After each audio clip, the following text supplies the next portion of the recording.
All right, welcome back to Into the Cauldron. On my previous video series, it came to my attention via some kind, constructive words from friends of mine that there was perhaps some vagaries surrounding some of the terms that were used throughout the presentation on fractional reserve banking. So what we're going to do today is just very quick, and we're going to basically just cycle through a couple definitions, kind of three main terms overall, in which to kind of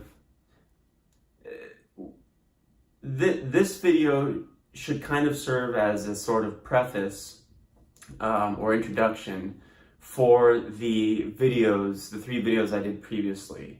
So I just want to clarify some terms, and that will be all for today's video, okay? So the three terms that we're going to go over in this video are, the first one is going to be the money supply.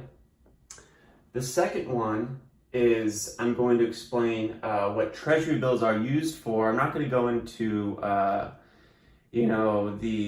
the mechanisms that exist within the bond market and these sorts of things. Just very simple, what treasury bills are used for. And then finally, because you need these two parts first, we're going to go into what it means to what debt monetization is, what it means to monetize debt.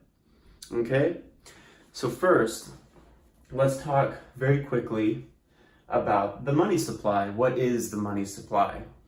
There's more parts of what the money supply is than just what I have listed here. But for sake of simplification, to keep things easy and in terms that we understand, some of the main things that make up the money supply are as follows. You've got coins, you've got your quarter, and I'll be a little dollar-centric here, a little US-centric, and use terms, I could say centavos or euros or, other things, but I'll just talk about denominations in American currency terms. And so you've got coins, things such as quarters, nickels, dimes, pennies. You have, bills, which, we just call dollars. Those are the little paper money that's, in your wallet that we're all familiar with. So we're really very familiar with these first two terms.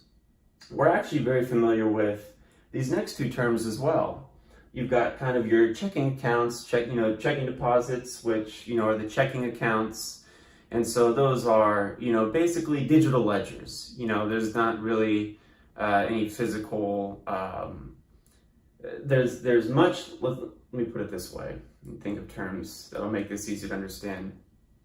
In existence, there's far more digital currency than there is actual physical currency. So when we talk about money supply, we talk about physical and digital currency, and those together kind of make up the whole. Okay, so we've got checkings and savings deposits, the accounts that we're all used to using. You get a check from work, you put it into the bank. Or if you don't want to spend it and you want to collect some interest on it, not so much anymore, you put it into a savings deposit. And the third one, one which the Federal Reserve itself does not include in the list of items that make up the money supply, are treasury bills. Actually, there is a system devised by Murray Rothbard and Joseph Salerno, and it's their own, so they use these same terms, I should say that I guess terms would be a fine word. So they use these same terms, but they also include treasury bills in their list of items that make up the money supply. And so with that, we're going to move over to, real quick, what treasury bills are used for. So basically, when what the government does to fund itself is it collects taxes. Everybody pays taxes, it goes to fund government. When the government cannot meet its debt obligations, shall we say, what they do is that it's probably all digitized now, but for sake of simplicity, basically what they do is they print these bills. They're like bills. They're kind of similar to dollars in a sense, and that they've got, you know, an individual on them, and they've got all the fancy writing and all those things.